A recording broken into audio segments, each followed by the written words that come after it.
Bismillah walhamdulillah wassalatu wassalamu ala sayyidina rasulillah sayyidina wa habibina wa maulana Muhammad ibni Abdillah khairi khalqillah habibillah wa ala alihi wa sahbihi wa mawalah.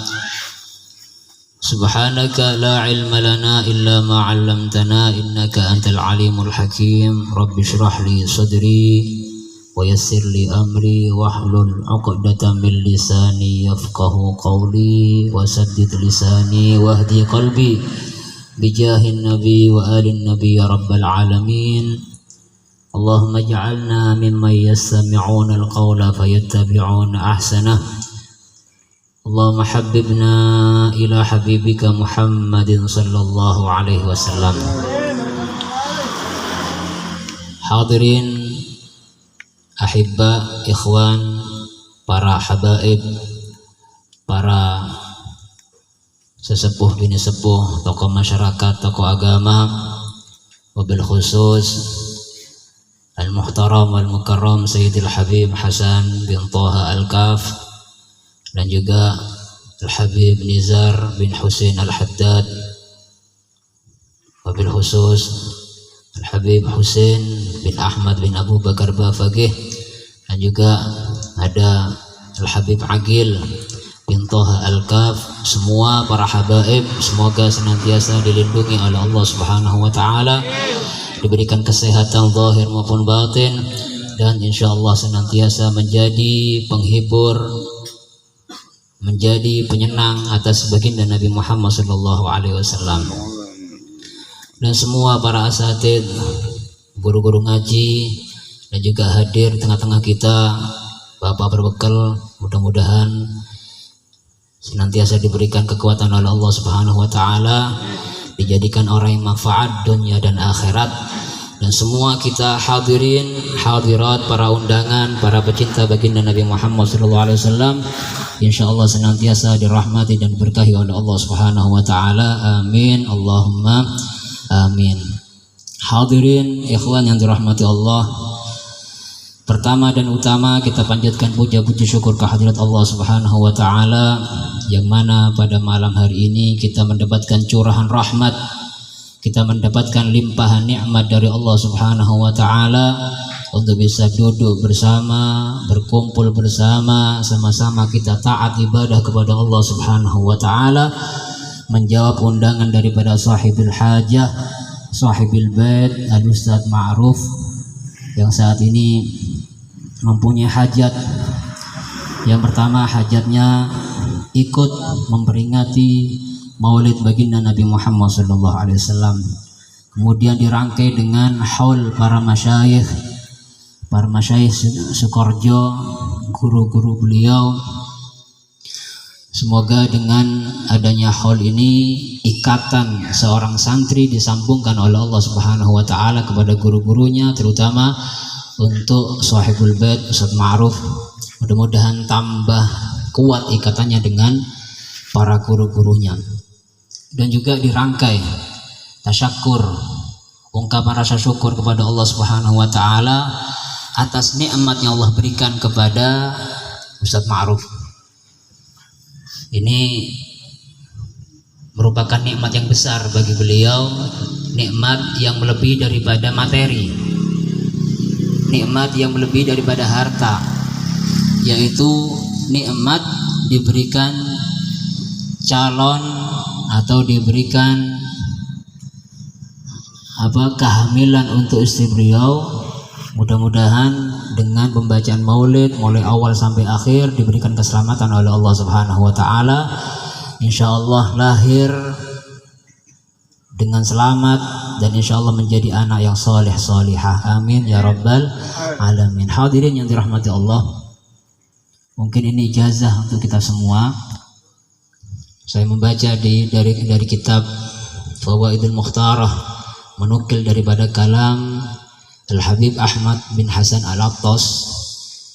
Untuk kita mungkin yang ada istrinya yang lagi hamil, untuk supaya diberikan keselamatan oleh Allah, dan ini ijazah bisa diamalkan semuanya, untuk supaya diberikan ketetapan, diberikan keselamatan untuk janin, untuk bayi.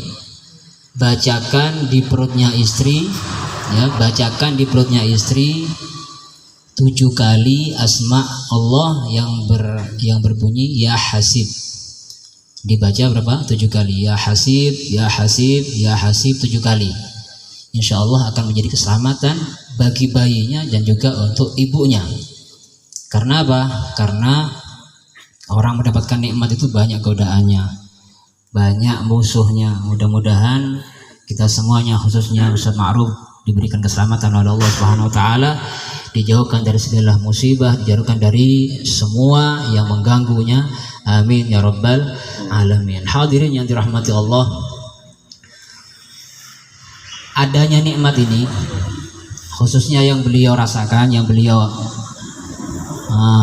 beliau rasakan sekarang, yaitu mempunyai istrinya diberikan kehamilan dengan sebab sempat cerita saudara Ma'ruf, Ustaz Ma'ruf cerita dikabulkannya hajat karena ada niatan yang baik.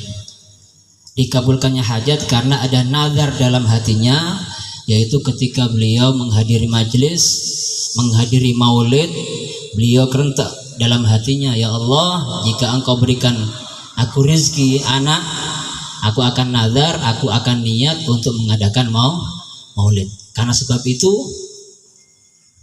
menjadi sebab wasilah dikabulkannya hajat oleh Allah Subhanahu wa taala.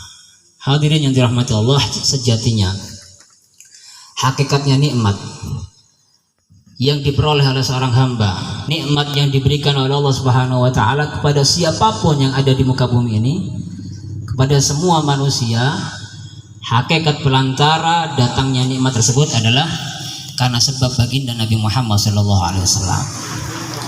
Disebutkan dalam kitab Wasail Usul ila Syama'il Rasul, Syekh Yusuf bin Ismail An-Nabhani, beliau mengatakan, lam tumsi bina ni'matun zahirah wala batinah lahu hadun fi din aw fi dunya illa wasababuha an-nabiy sallallahu alaihi wasallam.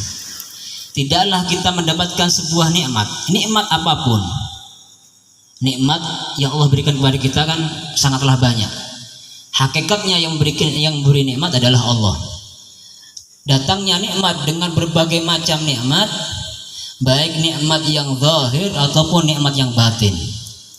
Nikmat yang zahir bagaimana? Yang kita rasakan saat ini, bisa kita nafas, kita mempunyai rumah, mempunyai toko, mempunyai kendaraan, mempunyai semua yang ada pada diri kita, nikmat-nikmat yang zahir dan juga nikmat-nikmat yang batin. Nikmat yang batin ini lebih banyak daripada nikmat yang zahir. Nikmat yang tidak kita sadari lebih banyak, jauh lebih banyak daripada nikmat yang kita sadari. Maka karena itu Allah Subhanahu wa taala menegaskan dalam Al-Qur'an, wa in ta'uddu ni'matallahi la tuhsuha. Jika kalian menghitung satu persatu nikmat, maka tidak akan bisa sampai habis itu nikmat, tidak bisa dihitung sampai habis.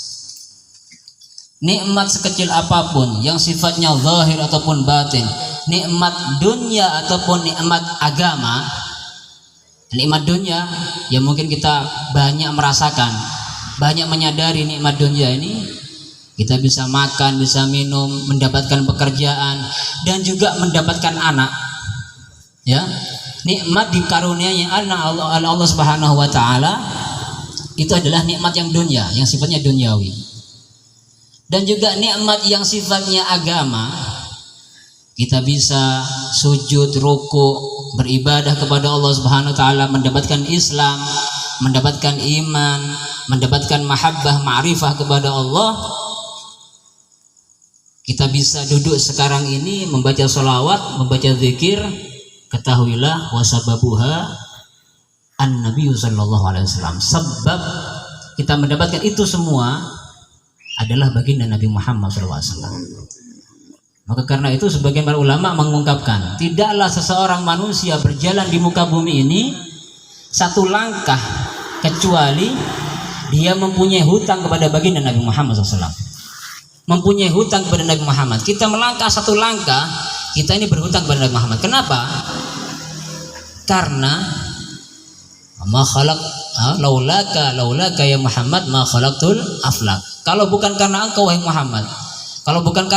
Muhammad, maka tidak akan ciptakan semua alam jagat raya ini. Tidak akan diciptakan dunia, tidak akan diciptakan bumi, tidak akan diciptakan semua yang ada pada diri kita.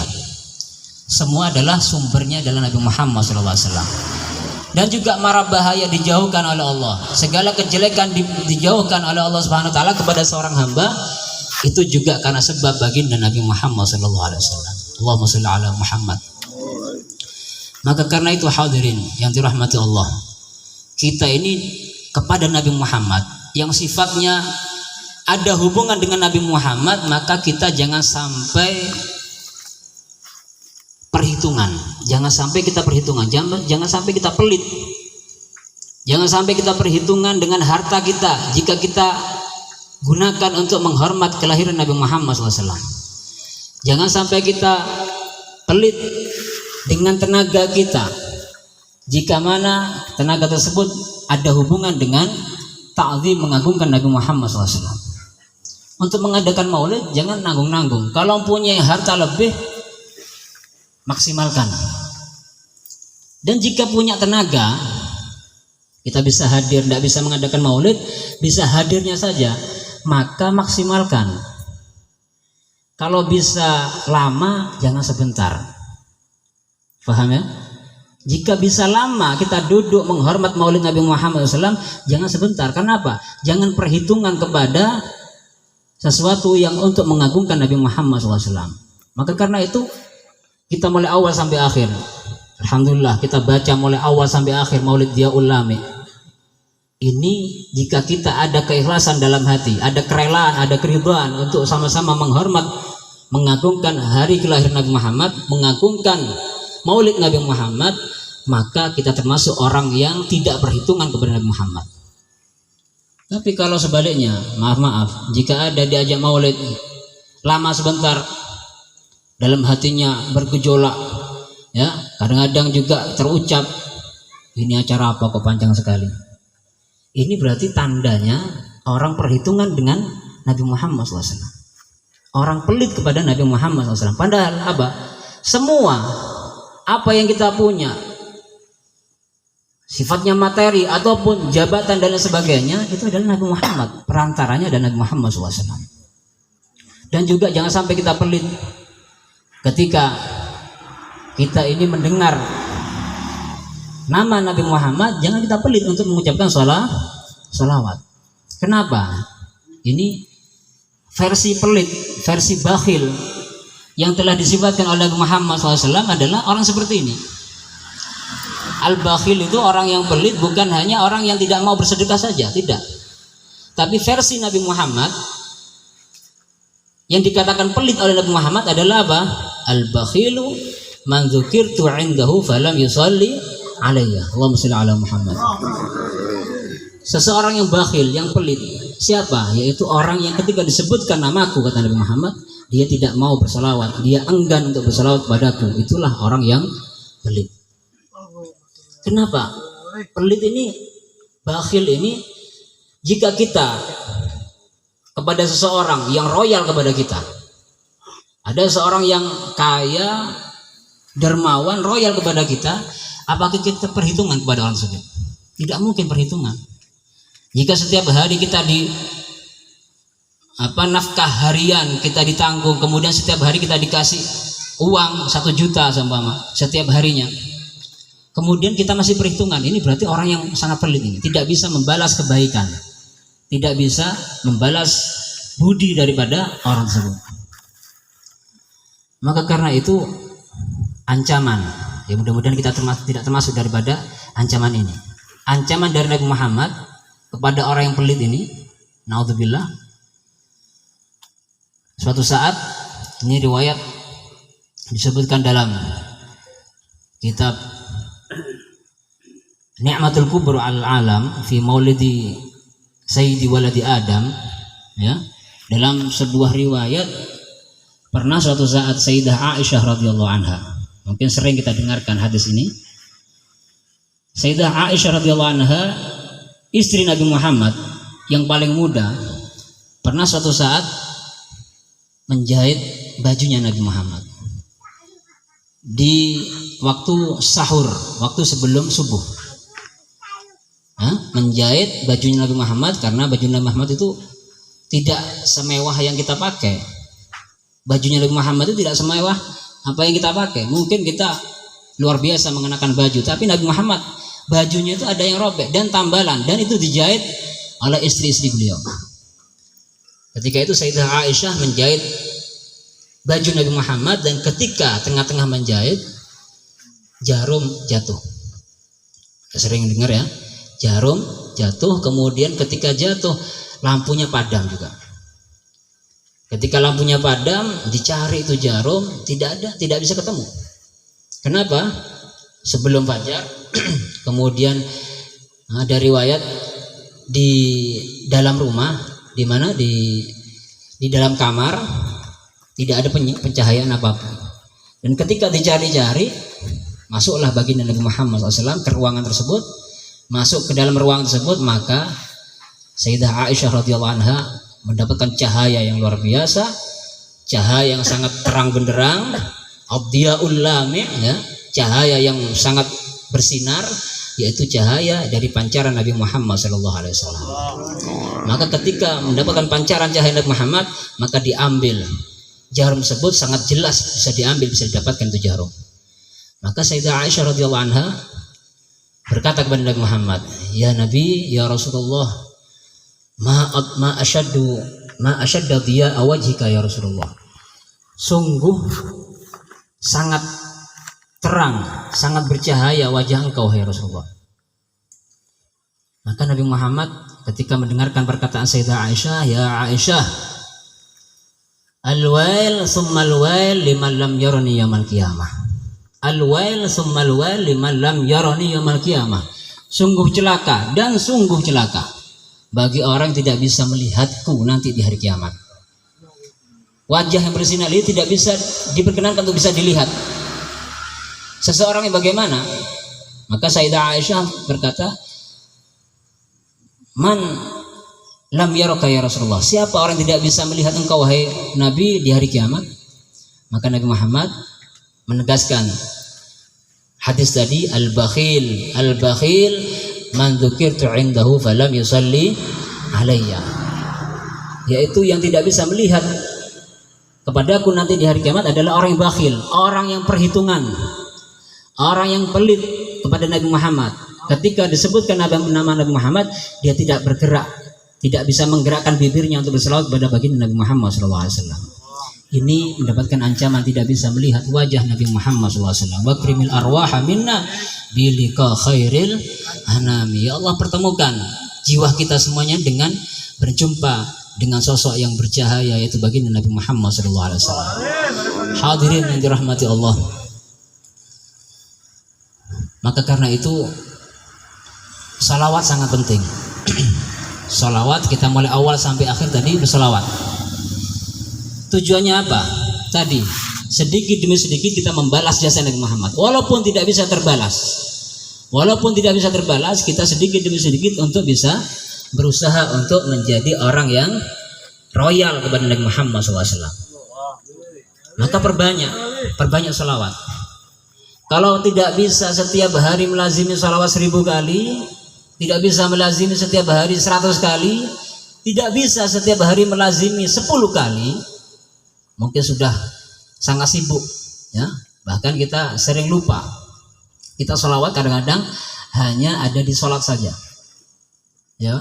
Saking kita terlupakan dari Nabi Muhammad SAW, kita sholawatnya hanya dalam sholat saja. Itu pun tanpa ada khusyuk, tanpa ada hadir Nabi Muhammad SAW. Allahumma sholli ala Muhammad wa ala sayyidina Muhammad. Itu ucapan dalam sholat. Selebihnya kita jarang ingat. Jika kita tidak bisa memperbanyak salawat 1000, 100, 10 kali tidak bisa, maka karena itu usahakan ketika ada acara-acara seperti ini, ada majlis as-sakron dan juga ada majlis burda, Ibu Hussein adakan majlis burda. Ini momen bagi kita, kesempatan bagi kita untuk memperbanyak salawat. Kalau tidak seperti ini, tidak ada kumpul-kumpul seperti ini, kita akan jauh dari Nabi Muhammad. Kita akan lupa dengan Nabi Muhammad. Ya apa enggak? Ya, kita terus terang saja, mengaku saja. Kita kalau tidak ada acara seperti ini, kita sulit untuk salawat. Ya apa enggak? Kenapa? Karena sudah kita tersibukkan dengan hal yang lain. Maka karena adanya acara seperti ini, manfaatkan, perbanyak salawat. Dan ketika mendengar nama Nabi Muhammad, sambut dengan salawat kepada Nabi Muhammad SAW. Hadirin yang dirahmati Allah, hadirin yang dirahmati Allah. Yang kedua, yang pertama, salawat ini menjadi penghubung kita dengan Nabi Muhammad. Sebesar mana dan sebanyak mana salawat kita, maka itu adalah besarnya hubungan kita dengan Nabi Muhammad. Bertambah banyak berarti bertambah besar hubungan Nabi Muhammad. Kemudian yang kedua, untuk kita supaya tidak lepas dari pencipta kita, hubungan kita dengan Allah Subhanahu wa taala. Apa hubungan kita dengan Allah Subhanahu wa taala? Tidak ada yang lain, adalah salat. As-shalah silatun wuslatun bainal 'abdi wa rabbih. Salat itu adalah penghubung antara seorang hamba dengan Tuhannya. Jika seseorang hamba manusia tidak bisa melaksanakan sholat, tidak mau melaksanakan sholat, berarti dia tidak ada hubungan dengan Allah Subhanahu Wa Taala. Kalau sudah tidak ada hubungan, ya tidak akan dihiraukan oleh Allah Taala. Maka karena itu kita memang dianjurkan untuk gemar sholawat. Tapi sholawat ini, naudzubillah, tidak akan ada manfaatnya, sedikit manfaatnya jika kita meninggalkan sholat. Kita meninggalkan sholat, naudzubillah, salawat kita tidak terima.